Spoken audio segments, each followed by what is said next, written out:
National command and operation centre کے تازہ ترین اعداد و شمار کے مطابق گزشتہ 24 گھنٹوں کے دوران 2458 نئے کیسز رپورٹ ہوئے۔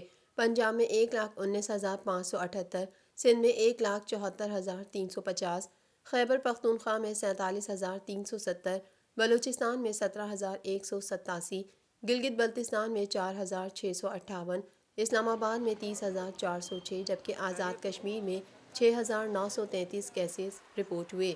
ملک بھر میں اب تک 55,49,779 افراد کے ٹیسٹ کیے گئے۔ گزشتہ 24 گھنٹوں کے دوران 40,969 نئے ٹیسٹ کیے گئے۔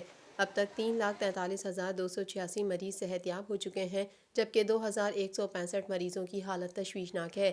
پاکستان میں کرونا سے ایک دن میں 67 افراد جاں بحق ہوئے، جس کے بعد وائرس سے مرنے والوں کی تعداد 8,091 ہو گئی۔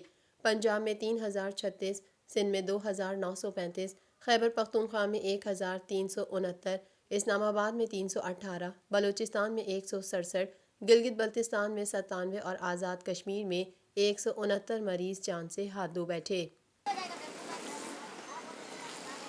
پاکستان بھر میں نمائندگان کا وسیع نیٹ ورک، ہر خبر جاننے کے لیے دیکھتے رہیے TNN TV۔